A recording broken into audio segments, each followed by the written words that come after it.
네, 여러분 안녕하십니까? 글로벌 모니터 김수헌입니다. 이번 시간에는 배당 이야기 3-2편인데요. 저번 시간에 3-1편을 했죠. 포스코 배당 관련된 말씀을 드렸습니다. 이번 3-2편에서는 현대모비스가 배당금을 지급하는 기준을 22년 사업연도부터 그러니까 올해 사업연도부터 왜 배당금을 지급하는 기준을 바꾸는가, 거기에 대해서 한번 설명을 드리도록 하겠습니다.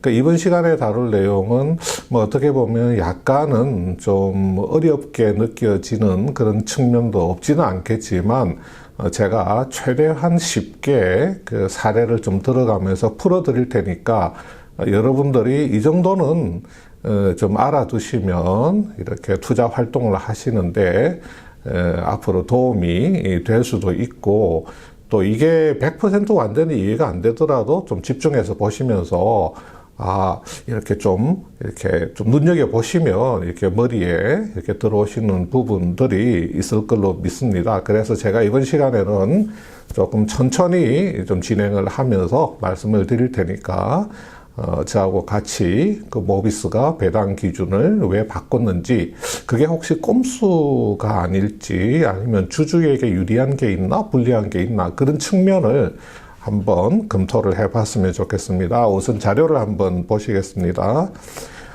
저번 시간에 제가 말씀드린 대로 이 배당을 하는 기업들이 주주들한테 주는 총 배당금을 결정하는 기준을 크게 보면 두 가지로 볼 수가 있습니다. 어떤 기업들은 당기 순이익을 기준으로 몇 %를 배당을 하겠다. 또 어떤 기업들은 잉여 현금 흐름, FCF, 프리 캐시 플로우를 기준으로 하겠다, 이런 이야기를 하죠. 그래서 제가 한번 2월 달에 중장기 배당 정책을 공시를 한 기업들을 한번 전수 조사를 한번 해봤더니, 표에 보시는 것처럼, 자, 이런 기업들이 FCF를 기준으로 배당을 하겠다, 이렇게 밝힌 기업들입니다. 여기 맨 위에 현대모비스를 보니까 FCF 기준으로 하는데 22년도부터 당기순이익 기준으로 바꾼다, 이렇게 표시가 되어 있죠. 요 밑에 있는 기업들은 FCF 기준으로 하는 기업이고, 제일 밑에 있는 NH에는 FCF도 아니고 당기순이익도 아니고 에비타, 우리가 흔히 말하는 에비타 기준으로 한다, 이렇게 표기를 하고 있습니다. 자, 이런 기업들은 당기순이익을 기준으로 배당을 하겠다는 기업들입니다. 자, 그럼 이제 본론으로 들어가서 현대모비스는 왜 22사업연도부터 배당 기준을 바꾸는가? 지금 올해 사업연도부터 해당되는 거죠. 자, 이걸 한번 보시면, 자, 19, 20, 21은 FCF 기준, 22, 23, 24는 당기순이익 기준으로 바꾸겠다, 이렇게 공시를 했습니다. 2월 17일 날 나온 공시의 자료의 일부분을 보면 이렇게 나와 있죠. 과거에는 이 FCF의 20%에서 40%를 총 배당금으로 했는데, 이제는 뭘로 바꾸느냐? 배당 성향의 20에서 30% 수준으로 하겠다. 이 배당 성향이라고 하는 것이 당기 순이익 중에서 배당금 비율을 말하는 거죠. 자, 모비스가 그러면서 이 당기 순이익 중에서도 지분법 이익은 제외한 당기 순이익이다, 이렇게 이야기를 합니다. 이 당기 순이익을 산출할 때 지분법 이익이라고 하는 것이 들어가는데, 이 지분법 이익은 당기 순이익에서 살짝 덜어내겠다, 이렇게 이야기를 하는 거죠. 왜 그럴까요? 자, 현대모비스의 당기순이익에 기여를 하는 지분법 이익의 규모를 제가 한번 뽑아봤습니다. 16년부터 21년까지 뽑아봤더니 NI, Net Income, 당기순이익입니다. 이 당기순 이익 대비해서 이 지분법 이익의 규모가 작지가 않습니다. 1조가 넘는 경우도 있고, 작게는 한 3천억 원대에서 많게는 1조가 넘어가는 이런 금액이란 말이죠. 비중이 굉장히 큽니다. 그러니까 당기순이익의 규모를 지분법 이익이 많이 키워주고 있다는 거죠. 그러면 이 지분법 이익이라고 하는 것은 뭐냐면, 모비스가 가지고 있는 그 다른 회사 그 지분들이 있는데 대부분은 뭐 지분율이 한 20%가 넘어가면 이 지분법 회계를 적용을 하고 그 20%가 안 되더라도 내가 어느 정도 지분을 가지고 있으면서 그 상당한 영향력, 유의적인 영향력을 그 회사에 행사할 수 있으면 지분법 회계를 적용을 해야 됩니다. 이 지분법 회계라고 하는 것은 그 회사가 창출하는 당기 순이익 금액 중에서 지분율만큼을 모비스가 회계적으로 이렇게 땡겨와 가지고 지분법 이익이다 이렇게 인식을 하는 겁니다. 예를 들어서 현대자동차 지분을 뭐 20%를 가지고 있는데 현대자동차가 100억의 당기순이익을 냈다 그러면 100억 중에서 20%인 20억 원을 모비스가 자기 손익계산서에 지분법 이익이다 이렇게 땡겨올 수 있다는 거죠. 이렇게 지분법 이익으로 땡겨올 수 있는 회사가 지금 표에 나와 있는 뭐 이런 그 회사들입니다. 그래서 이런 회사들로부터 지분법으로 땡겨오는 이익은 모비스의 본질적인 그 영업 활동을 통한 그 이익도 아니고 이런 회사 사정들에 따라서 들쭉날쭉 할 수 있는 거고 실제로 그 현금이 유입될 수 있는 그런 이익도 아니기 때문에 배당 기준을 잡을 때 그 당기 순이익에서는 이런 지분법 이익은 이렇게 살짝 드러낸 금액을 기준으로 하겠다 이렇게 이야기를 하는 겁니다. 자, 그러면 우리가 이 현금 흐름이라고 하는 것하고 잉여 현금 흐름이라고 하는 게 뭔지 간단하게 한번 알아보겠습니다. 자, 기업이 경영 활동을 하는 것은 크게 세 가지로 분류할 수 있죠. 영업 활동, 투자 활동, 그 다음에 재무 활동, 이렇게 세 가지의 경영 활동으로 분류를 할 수 있는데, 우리가 영업 활동을 열심히 해서 어떤 그 현금 흐름을 이렇게 만들어냅니다. 그러면 그걸 가지고 이렇게 시설 투자를 하겠죠. 그러면 또 그 시설을 가동을 해서 또 물건을 만들고 파는 영업 활동으로 이어지겠죠. 그래서 영업 활동에서 창출하는 현금 흐름으로 시설 투자를 하고 그 시설 투자에서 또 만들어진 제품을 파는 영업 활동을 해서 또 돈을 만들어내고 돈이 이렇게 영업 활동과 투자 활동을 통해서 이렇게 뱅글뱅글 돌아가는데요. 만약에 영업 활동을 통해서 돈을 벌어 현금을 창출했고 그 현금을 투자 활동에 쓰고도 남는 게 있다면 그 돈을 재무 활동에 쓰는 겁니다. 이렇게 이 재무 활동이라고 하는 것은 주주들에게 배당금을 준다든지 회사가 빌린 차입금이 있을 때 그 차입금을 갚는다든지 뭐 이런 활동을 말하는 거죠. 그리고 또 이 영업 활동을 통해서 창출한 현금으로 투자 시설 투자 자금이 충분히 충당할 수 없을 때는 재무 활동을 통해서 조달한 자금을 이렇게 투자 활동으로 밀어넣기도 합니다. 이 재무 활동을 통해서 조달하는 자금이라고 하는 것은 외부에서 차입을 한다든지 아니면 우리 투자자들 상대로 유상증자를 하는 거, 유상증자 자금 조달, 차입 자금 조달 이런 걸 재무 활동이라고 하는 거죠. 이렇게 영업, 투자, 재무 활동이 엮여서 돌아가는데 영업 활동을 통해서 창출한 현금을 투자 활동 시설 투자에 충당하고도 돈이 남는 돈, 그것을 우리가 잉여 현금 흐름이다, 프리캐시 플로우다 이렇게 이야기를 하는 겁니다.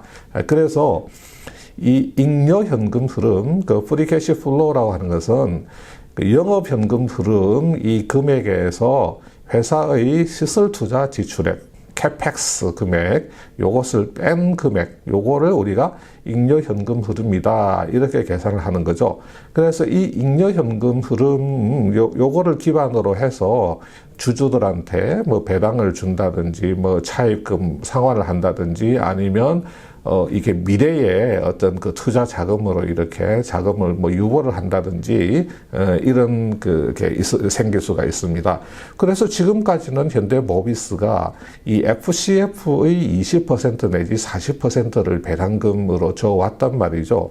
그러면 이 FCF 기준으로 이렇게 배당금을 지급할 때 제일 중요한 것은 이 영업활동 현금의 크기가 아주 커지면 당연히 FCF도 커지겠죠. 우리가 앞에서 살펴봤듯이 이 FCF를 기준으로 배당금을 지급하겠다고 하는 회사들이 꽤 많이 있습니다. 그래서 그러면 이 FCF가 영업현금 흐름에서 캐펙스 금액을 뺀 거다. 그러면 이 영업현금 흐름은 우리가 어떻게 구할 수 있는지 그 현대모비스의 케이스를 통해서 한번 살펴보도록 그렇게 하겠습니다. 이 영업현금 흐름이라고 하는 거는요, 이 회계상의 영업이익을 현금 기준의 영업이익으로 이렇게 교정을 해서 구할 수가 있습니다. 그러면 여러분들이 생각할 때 회계상의 영업이익을 현금 기준의 영업이익으로 교정을 한다? 교정을 해준다? 그렇게 하면 영업현금 흐름이 나온다? 이게 무슨 이야기냐면요. 회계상의 영업이익이라고 하는 것은 이것은 죽어도 영업현금 흐름과 일치하지는 않습니다. 왜 그러냐면 예를 한번 들어보겠습니다. 우리가 냉장고 한 대를 30만 원에 제조를 합니다. 30만 원의 제조 원가를 들여서 만들어서 외상으로 50만 원에 팔죠. 그러면 손익계산서는 어떻게 찍히느냐? 매출 50만 원, 원가 30만 원에서 이익이 20만 원 났다. 이렇게 손익계산서를 만들 수가 있습니다. 우리가 외상으로 팔았건 현금을 주고 팔았건 팔았기 때문에 매출은 50만 원으로 기록을 해버리는 겁니다. 그러면 분명히 손익계산서에서는 회계상의 이익은 20만 원이 났지만 이 냉장고 매출 과정에서 현금 흐름은 없죠. 외상으로 팔았기 때문에. 그러니까 이게 손익계산서상의 이익하고 현금 흐름이 맞지가 않는 겁니다. 이 손익계산서의 손익계산서의 맨 상단에 위치해 있는 이 매출액부터가 이 매출액 자체가 현금과 비현금이 섞여 있는 겁니다. 그렇다 보니까 이 아래로 내려오면서 계산되는 영업이익이나 당기순이익, 이게 현금과는 일치를 할 수가 없는 거죠. 원천적으로. 만약에 모든 거래를 오로지 현금 거래로만 하는 회사가 있다면 일치할 수가 있겠지만 그런 회사는 지구상에는 없습니다. 자, 그래서 모비스가 지금까지 이번에 나가는 21사업연도 분에 대한 배당 지급 금액까지는 영업현금 흐름을 기반으로 해서 배당을 지급을 하게 되는데, 자, 이걸 기반으로 FCF를 구하는데, 이 도대체 이 현대모비스가 영업현금 흐름을 이렇게 약식으로 구하는 방법이라는 게 도대체 뭐였느냐 보면 이렇습니다. 자, 우리 손익계산서상의 영업이익, 회계상 영업이익이 딱 있죠. 그럼 자, 이거 교정 작업에 들어갑니다. 현금 흐름을 잡아내기 위해서 어떻게 교정하느냐? 첫째로 감가상각비라고 하는 것을 이렇게 더해줍니다.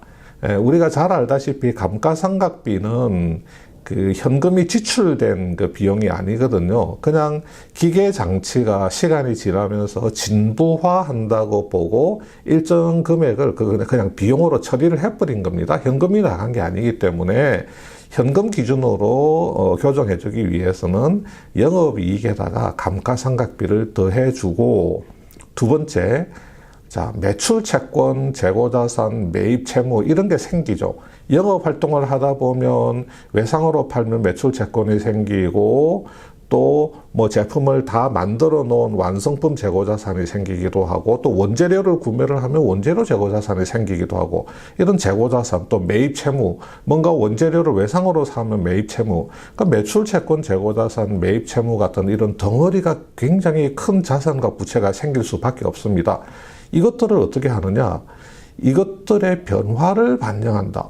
변화를 반영한다. 이게 무슨 말이지? 좀 이따가 제가 자세히 설명을 드리겠습니다. 그리고 세 번째는, 이게 이익이 났으면 우리가 세무서에 세금을 내야 되니까 법인세 비용은 어떻게 해준다? 빼준다. 1, 2, 3.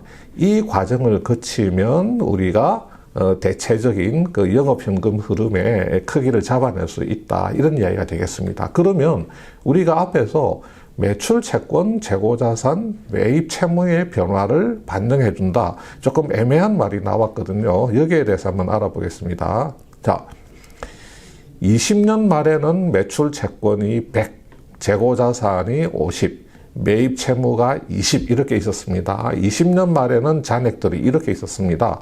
그런데 21년 말에 보니까 매출 채권이 50이 증가해서 150 잔액이, 재고자산 잔액은 70이 되었으니까 20이 증가됐네요. 매입 채무 잔액은 20에서 50으로 30이 증가했습니다.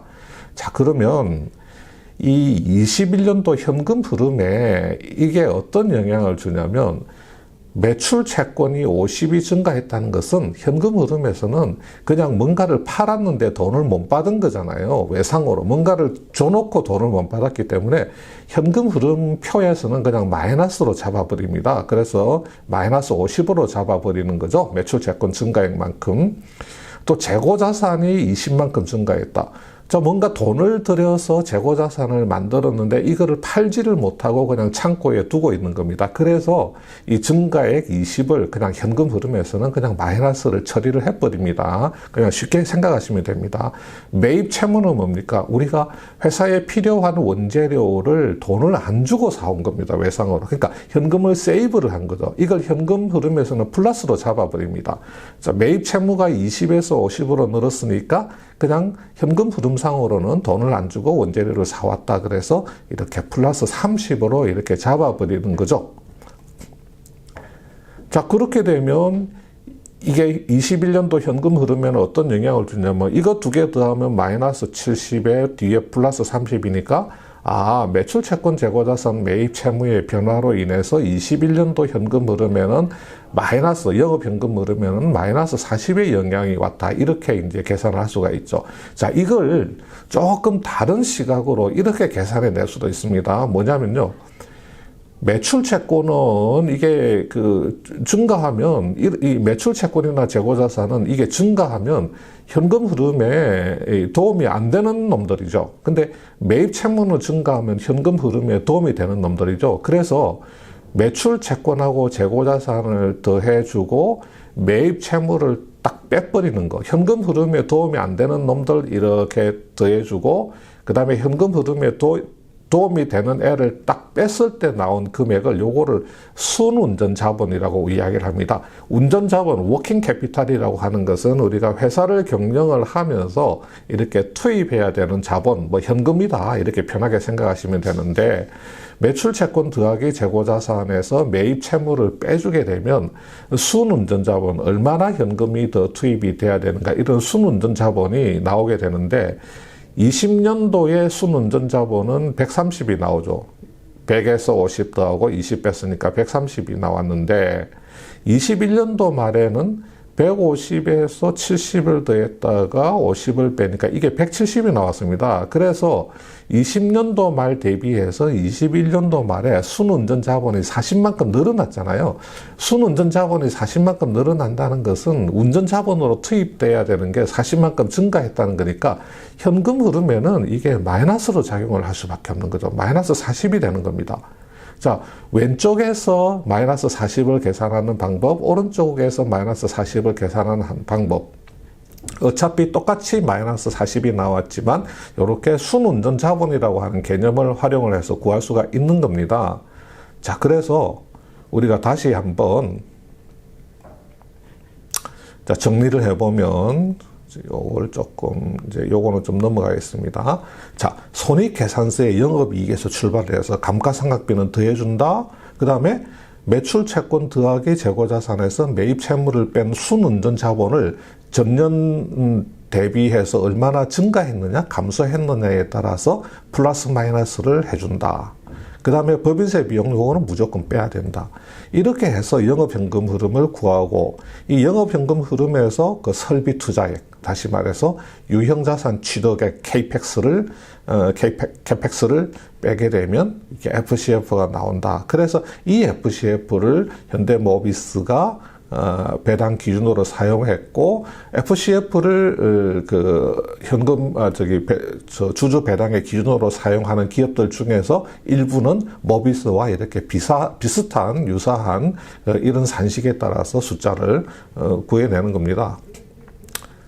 그러면 18년도부터 21년도까지 이렇게 모비스의 FCF가 이렇게 나와 있고, 현금 배당이 이렇게 나갔습니다. 18년도부터 21년도까지 실제 현금 배당이 이렇게 나갔습니다.